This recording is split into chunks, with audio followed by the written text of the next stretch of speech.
அவன் கொடுக்கிற மென்டல் டார்ச்சரே என்னால் தாங்க முடியல. What makes a woman feel that she just cannot break through from this? Because somewhere the idea of a woman who has had to come back from her marital home is a very negative connotation. डोली गई तो अर्थी भी नहीं आनी चाहिए. That kind of thing.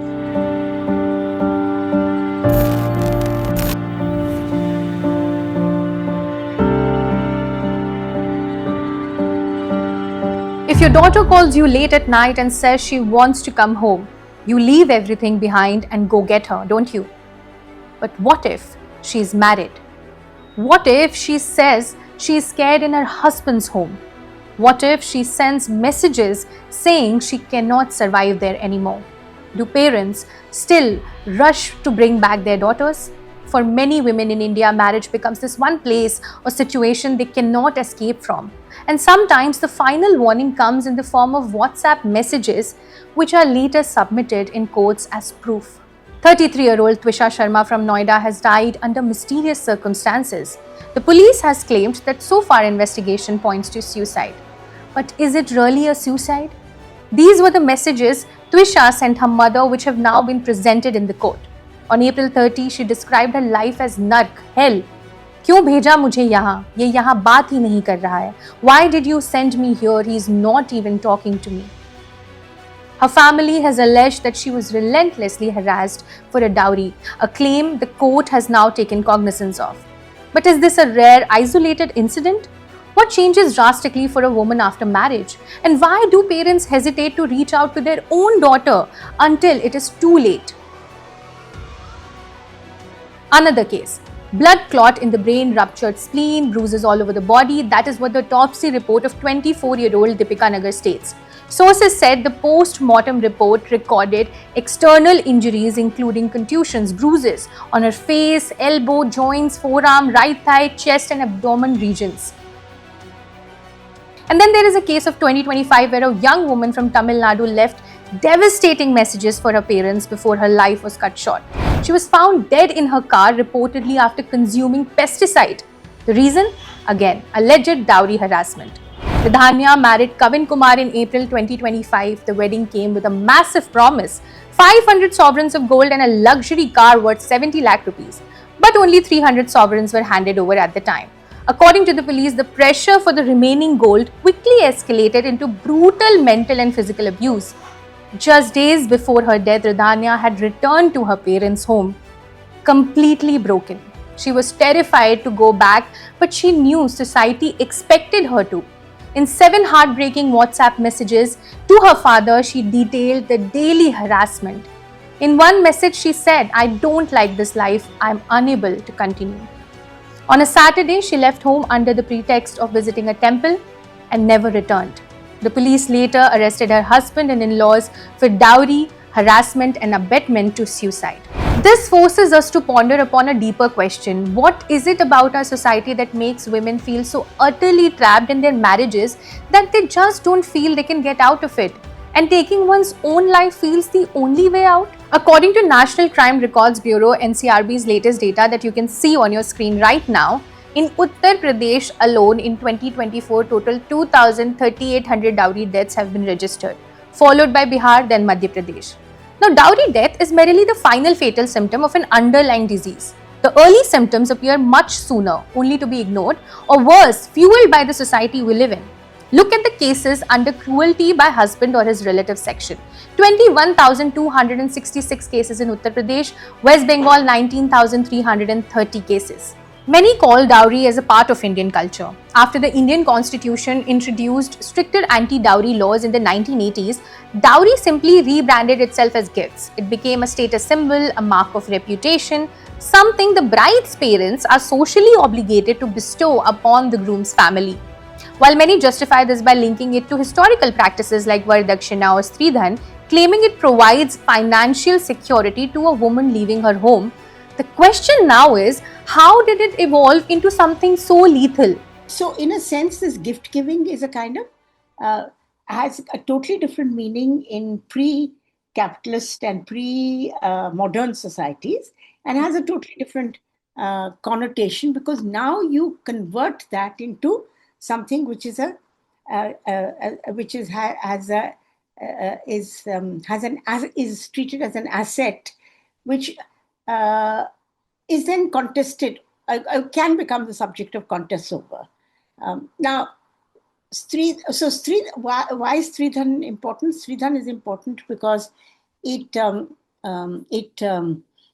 considered the marriage moment. I mean, this gift giving goes on, between the parties. They reach a high at the time of the marriage, but they carry on even after the children are born and so on. You know, you'll find that families will talk about the fact that humko mama ki taraf se ye milta hai, whatever it is. There is a series of gifts that are given through, but they reach a high at the point of marriage. That seems to be the practice as it developed. Now, when we enter modern economic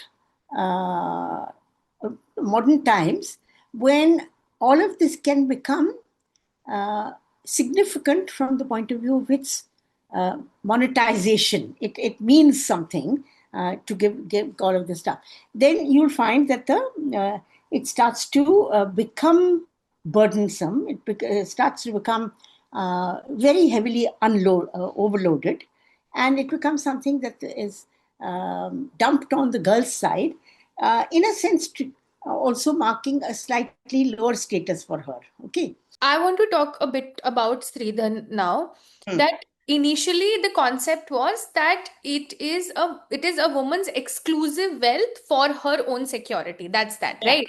Yeah. Now, this was supposed to financially empower the woman, because also in older days, when a bride used to, or a daughter used to leave her own family and she used to go to someone else's family, the travel was also not easy. It was not easy for her to come back to her village as well. Yeah. So then how come this something which was made to empower women turned into a completely different thing, where it is a necessity now that if you want your daughter to get married, you have to do it? Yeah. Now, you see, the Stridhan was meant to be some kind of economic security for the daughter. Once you have a society which is patrilineal, in which inheritance will go only along the male line, then the women get eased out of the control over the means of production. This is very important, in my opinion. If you don't have, why is Stridhan a cop out, in my opinion, in relation to inheritance? It's not, there is no measure. Yeah. You can't, because land or a house or financial assets can be used to make them grow. And you can, they're economic assets which you can, which generate resources for you in an ongoing way. Land in particular, which is very critical, because if you own land, वो खिलाता है तुमको, you know, I mean, that land is a resource. Yeah. तो वो तो उससे तो उड़ा दिया औरतों को. So then it's a kind of compensation. This reason and it was meant for, you know, the notion itself is earlier. It's not a capitalized, it's not a commercialized society. So it means something. तकलीफ होगी तो, and you know, you'll see early films and all जिसमें कि वो औरत अपना जेवर भी दे देगी अपने घर वाले को कि ते यूज कर ले, because you know it's important. So in that sense of the term, there is this asset which the woman has, and which she may use in order to bolster up to this day you'll find, you know, maa ki chudiyan, whatever it is, mere maa ke kangan. In Mother India, the whole phenomenon is around this maa ke kangan, which is sitting in the girvi kiye hue.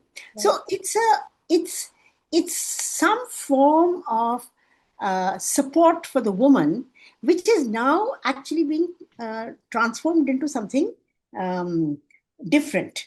The last message of the woman is that I don't know a way out. Yeah. I can't bear this anymore. Yeah. What makes a woman feel that she just cannot break through from this? Because somewhere the idea of a woman who has had to come back from her marital home is a very negative connotation, even for the parents, the girl's parents. So they will persuade you to stay on. They will persuade you to say, कुछ भी होगा, तुम रह जाओ वहाँ पर, you know, adjust कर लो किसी ना किसी तरह से. Then they'll regret it afterwards, you know.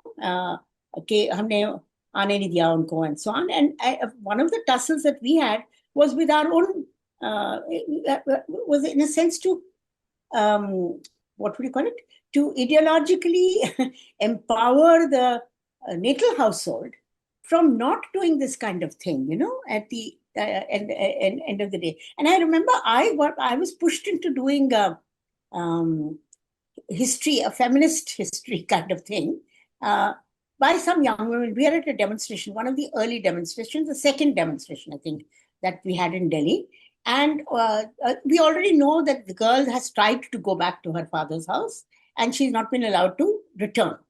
So at some point, one young woman came up to me and she said, "Ma'am, you please stop coming to meetings, to demonstrations. We'll do the demonstration. You are a historian of early India. You're a teacher. Tell us what there is in the culture or in the text that says that once a woman uh, is married, she cannot return to her home." And so, in a sense, I was forced to become a feminist historian by this kind of situation. So you are confronting an irrational, unfair, emotionally, what would you call it? Tragic situation where even the parents will not support you at that time. This culture की डोली गई तो अर्थी भी नहीं आनी चाहिए. That kind of thing. So in some ways, you may develop whatever you are, but the unequal inequality between the boys' side and the girls' side, between the husband and the wife, you may work, you may do anything. I mean, one would say that अब तो capital asset आ गया, हमारी लड़की भी working है. And we know most households now cannot survive without a double income. Correct. एक income तो घर नहीं चल सकता. Correct. Despite it, why does the boys' side still have an advantage? Why does the boys' side still see itself as negotiating this kind of thing? गाड़ी भी चाहिए, ये भी चाहिए, वो भी चाहिए, वो भी चाहिए. So but it has to do with the devaluing of the woman in relation to the man. And marriage is an essential quality. तुम घर में लड़कियों को नहीं बिठा सकते हो. You can't say कि मैंने शादी नहीं करवा सकता, So it's very, very families. The family ideology in India is so loaded that it becomes the father's side, the girl's father is as much a victim of that situation as whatever. But the situation is so grim that he will give as much as he can, and then he has to stop. Then the violence can become critical. So that kind of phenomenon is where it's happening. See, because आज के दिन तो तुमने उनको ऐसा, you made them into your daughters are economic assets. Correct. Themselves. And even when they are at home now, of course, it's possible that when you earn, when you're still unmarried and you earn, they say, "Nahi, tum rakh lo apne aap. Don't give it to us. Keep it because it should go with you as your whatever it is." But the husband side sees this as the boy's side sees this as they have a right to it. They have a right to everything: her body, her reproductive power, her loyalty, her fidelity. And the question that you're having is, see, it's a real contradiction, because under this new society, people are under neoliberal society. I think both young men and women and everyone is actually entered a new moment, and they have a different notion of themselves and their relationships and so on. So much choice is available. You have choice in everything, but not choice in this. Yeah. You reduce them to be choiceless in a situation like this. So that's where the real tragedy and the contradiction in what we ourselves are doing. And it's coming from this cultural tropes, this may, this is what happens to you. And it's very tragic. I was just struck by just this morning I read it. I didn't know this case at all till I There's Very, also a certain kind of an acceptance and understanding that there won't be any consequences. yeah, yeah, The more, even if I torture the woman or even if I ask for more dowry, it's just a socially acceptable phenomenon, right? yeah, yeah, yeah. Yeah, that is, there was no way in which you can actually share them. So शर्म नहीं आती तो उस घर से Correct. ले जाओ, है ना? It's not shameful. It's shameful for the woman if she comes back. Yeah, yeah, yeah. But it's not shameful for you to ask for it Yeah. and to torture her.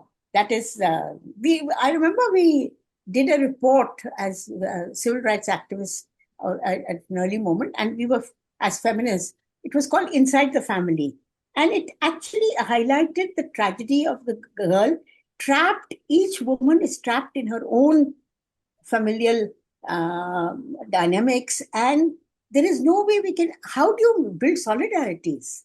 Even for we don't even we don't in India we don't even have shelters. We don't have places where people can. And then there is ignominy. घर आ गई वापस. You know, उसके साथ loading जो होती है कि she came back. It's a failure. You're a failure. Yeah. And she is a failure, not the boys' side, which is demanding something which is unreasonable and unfair and so on. So it's a highly, I mean, we have become so liberated in such a number of ways.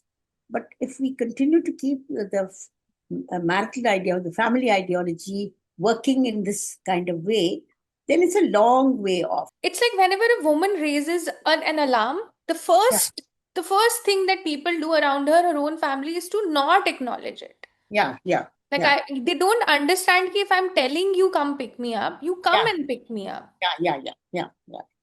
नहीं, this adjust कर लो, somehow adjust कर लो, because ब्याई लड़की घर वापस आ जाए, वो उसका जो धब्बा लगता है, that is something that we don't proclaim it कि हाँ मैं ले आया उसको.